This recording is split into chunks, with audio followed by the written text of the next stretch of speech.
On air is understandable politics. Scandals in power are an integral part of France's political landscape. Votes are often fought for with dirt rather than real deeds for the country's benefit. Politics can be dirty and very dirty. This has been evident for at least the last 40 years of French history. Every election, if you believe the scandals, is full of scoundrels who only think about their own pockets.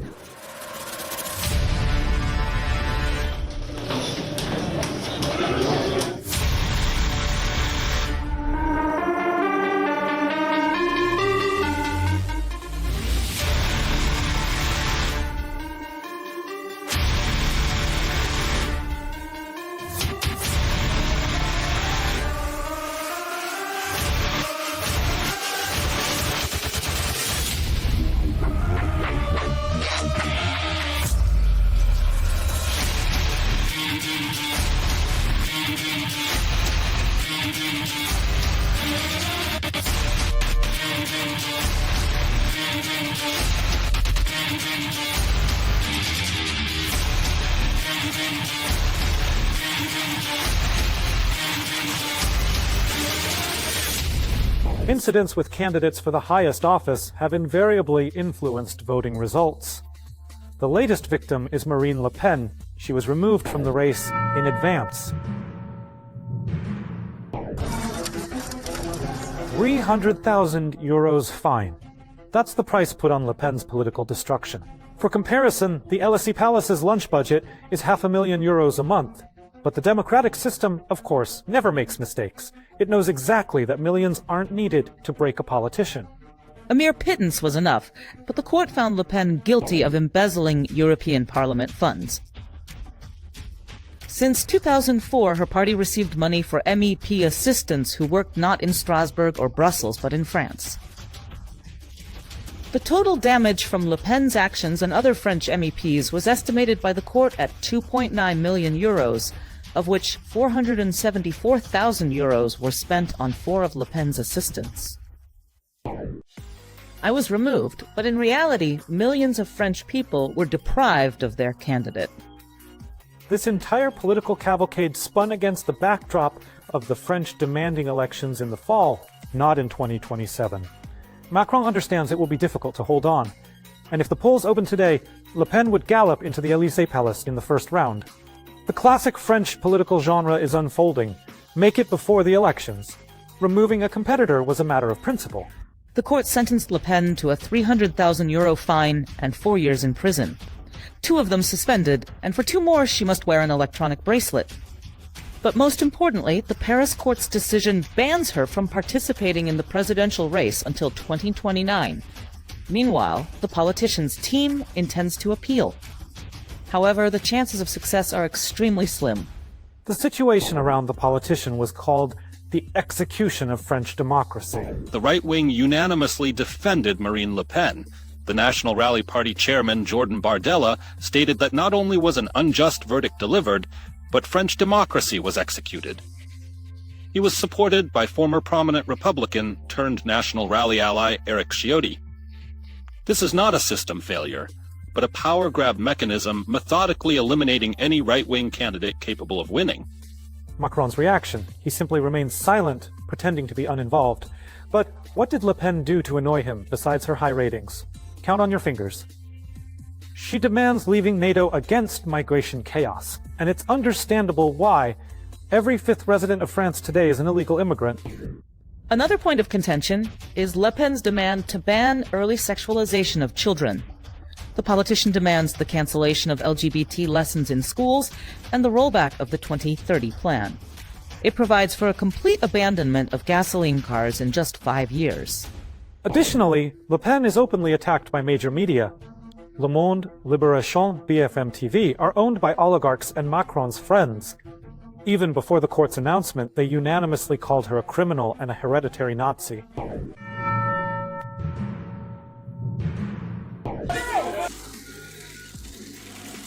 2016, François Fillon was leading the polls before the presidential elections.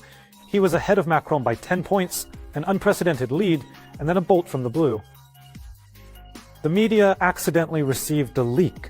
The politician's wife was his assistant for 8 years. She received a salary but didn't work. Guess what happened next? The French prosecutor's office announced the initiation of a case against presidential candidate François Fillon. He is suspected of paying fictitious salaries to family members when he was a member of the French parliament. As the agency clarifies, an official investigation is now underway against Fillon on charges of embezzling state funds. The embezzlement amount is laughable for the French elite, 800,000 euros. The investigation began exactly 5 months before the elections. The verdict was a 4-year suspended sentence. As you can see, even the figures with Le Pen are almost identical. Later, independent investigators established that the leak to the publication Canard Enchaîné was made by people close to Emmanuel Macron because Fillon had every chance to win while he had good relations with Russia. Globalists could not allow this. One leak was followed by a second and a third, about illegal employment of children, rumors of expensive gifts and loans that were undeclared. The candidate for the Élysée Palace himself called the case against him extremely professional slander. He was for Russia. I remember they, of course, wanted such a president because he was also for France's sovereignty.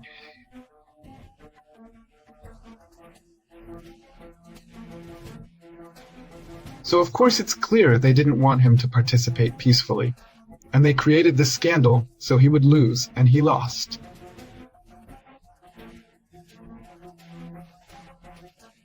In the end, Fillon was given 5 years, 3 of them suspended for a case that was extremely fabricated. Experts say the main violation of the conservative politician was that he was ahead of the right candidate, Emmanuel Macron, sometimes by twice, and was the main presidential candidate.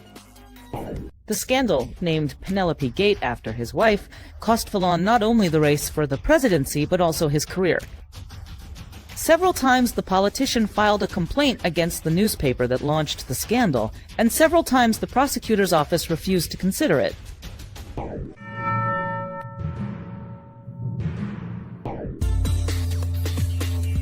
The aura of scandal was supported by the 1995 elections. The key candidate was considered to be the mayor of Paris, Jacques Chirac, a politician clearly seeking approval from across the Atlantic. Moreover, there were no competitors until the current Prime Minister, Edouard Balladur, Chirac's party ally, suddenly decided he would also run. For the mayor of the City of Love, this was not just betrayal, but a foregone defeat. France loved Balladur, and 60% of voters were ready to vote for the Prime Minister. This was an obvious victory in the first round. But here too, the familiar word corruption and the removal of the main contender for victory. By an amazing coincidence, at this moment, a corruption scandal unfolded, the so-called Karachi affair. It turned out that the French authorities paid Pakistani officials a reward for Islamabad's purchase of 3 submarines. Part of these funds returned to France through accounts of controlled firms, and the main beneficiary was Balladur. This money went to finance his election campaign. The dirt ruined the politician's popularity. Already in the first round of elections, he dropped out of the race, and Jacques Chirac became president. But besides corruption, there are also creative insights among French political technologists, although quite rarely.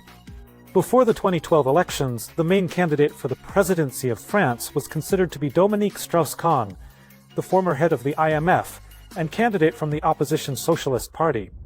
Strauss-Kahn was then an extremely popular politician and, according to opinion polls, was winning the elections in the first round. However, in May 2011, Strauss-Kahn was arrested on charges of attempting to rape a maid at the New York Sofitel Hotel. The day after the arrest in the U.S., French politician was accused of sexual harassment from 10 years ago by journalist and writer Tristan Bannon. Both cases quickly fell apart. The journalist's accusations were found to be baseless, but Strauss-Kahn's career was beyond saving. Just imagine, due to sexual scandals, which the French press actively fueled, he didn't even become an official presidential candidate. The same press labeled him. He shouldn't run for ethical reasons. The blown-up scandal with Strauss-Kahn in 2012 was perceived by many as a well-planned and prepared PR campaign to discredit a dangerous competitor. A number of sources claimed that the whole story was the result of a provocation by French intelligence services acting on direct orders from President Sarkozy, who feared competition from the very popular Strauss-Kahn. The role of American intelligence services was also hotly discussed, as they hoped to increase the chances of victory for the more pro-American Sarkozy.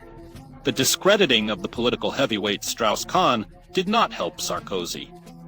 In 2012, he lost the election to another socialist, François Hollande.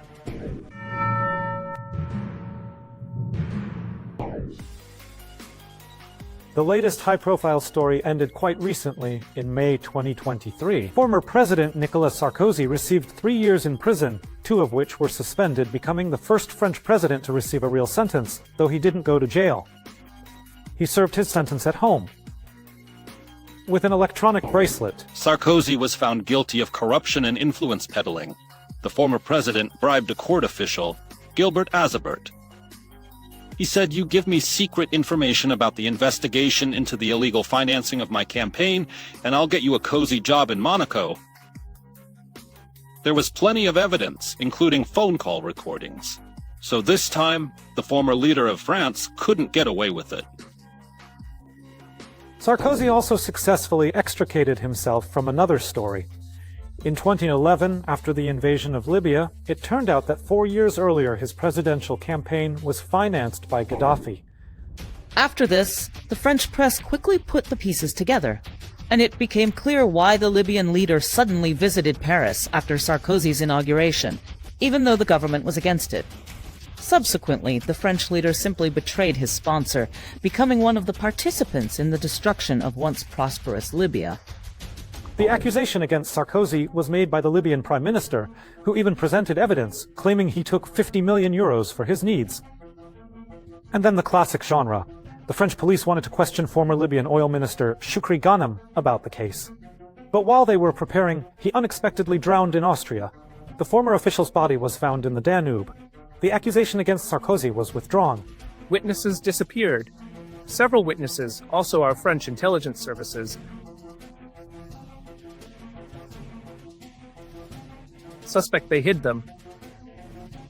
So of course there are many murky stories in these proceedings, but the fact is the fact.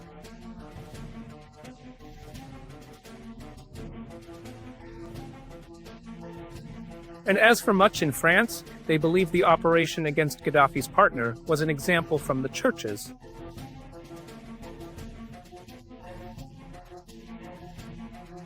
And the big motivation was to remove much evidence of his connections and what kind of financing.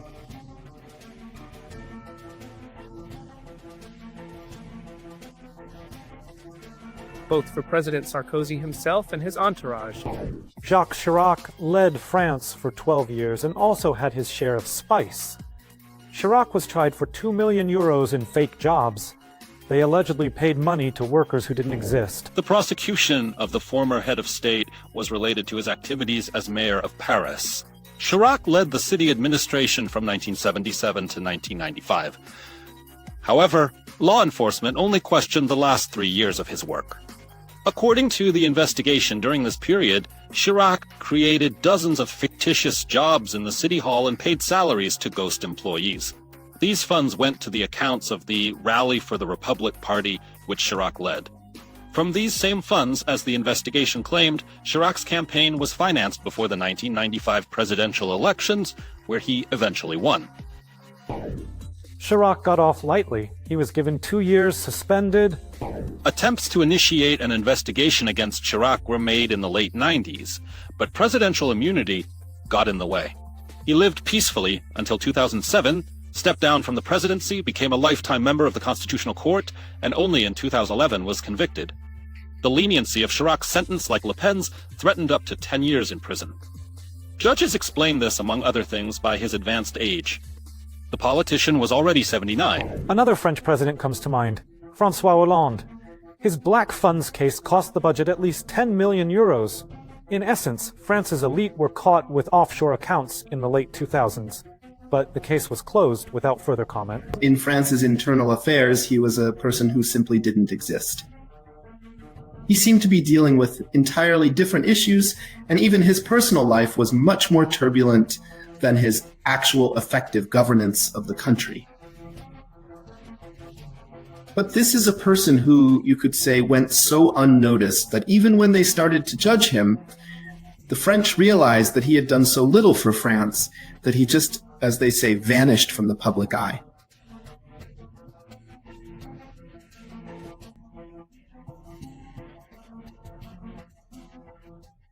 There's no shortage of people in these constant French corruption affairs, presidents and prime ministers alike. In the early 90s, Prime Minister Pierre Bérégovoy was accused of receiving an interest-free loan from a friend and aide of President François Mitterrand. The amount was 1 million francs for an apartment purchase. A significant uproar ensued. The press attacked the prime minister, and protesters chanted at rallies, Bérégovoy's nickname, "Lend us a million too." Several facts added spice to the situation. The scandal erupted against the backdrop of an economic downturn. Moreover, the prime minister positioned himself as a relentless fighter against corruption, often giving fiery speeches from high tribunes. The prime minister would first resign, and on May 1st, 1993, he would commit suicide. But French media, recalling this story, still discuss the murder theory. They say he could have revealed much about the rust in French power. Firstly, it was during those years that loud scandals began with the state oil company ELF and the sale of military frigates to Taiwan. In both cases, it was about laundering large sums. Secondly, Bérégovoy was found dead on the canal bank with a gunshot wound to the head. A revolver was found next to the body, but no suicide note was discovered. Some reports indicated that 2 shots were heard on the canal bank, and ballistic tests allegedly found a bullet mismatch. To the revolver, it is suggested that Bérégovoy could have revealed much about corruption among French politicians, and he was silenced. The French sigh. Every campaign, it's the same story. Moreover, even the elected president later turns out to have a whiff of corruption. French politicians harm the country. 84% of French people think so. These are the data, for example, from 2017, when the French learned that even candidate François Fillon, who claimed he had never tarnished his name throughout his career, was involved in a corruption scandal. French politicians are corrupt. They primarily think of their personal interests, and if they do anything for the country, it only hinders its development. This is what the overwhelming majority of French people believe. This conclusion can be drawn from the results of a survey published by the Ipsos Sociological Research Service. And this is already the 2022 presidential campaign. In the first round, a quarter of voters did not show up, the highest rate in 20 years. The headlines in local media reflect this. France 24. The French are dissatisfied with their democracy. They are tired of choosing the lesser of two evils. If elections follow the same scenario, what's the point of participating, thought the French, and many did not participate. The French don't want to develop now. Well, it's both funny and sad. They are now saying that maybe it will be forbidden not to vote.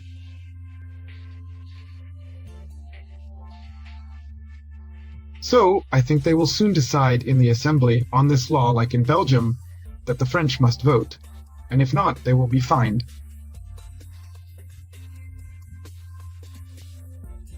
This is, of course, not democracy. Very sad, because as you know, in principle, France is a country of democracy, government of the people, and so on.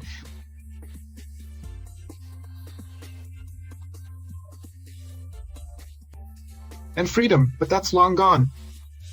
Now Macron has given his main competitor a black mark, but removing Le Pen from the political path won't win back public favor, and there's been a long-standing angry mood. In the fall, a record number of French people were dissatisfied with Macron, 78%. A survey conducted by the IFOB company showed that a record number of French residents were dissatisfied with President Emmanuel Macron. The results were published by Journal du Dimanche. According to the survey results, 78% of French people disapprove of Macron's policies. His approval rating among the population has never been so low.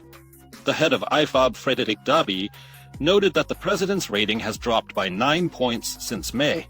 This indicates that public trust in him is declining quite rapidly. Such is the ostentatious French democracy. Here, sometimes people are jailed not for crimes but for disloyalty. Here, the media work as a propaganda department on order, and the courts as a tool of reprisal. And as long as people believe in this spectacle, globalists will decide who deserves power and who deserves prison. Although fewer and fewer French people believe in these productions every year. Goodbye.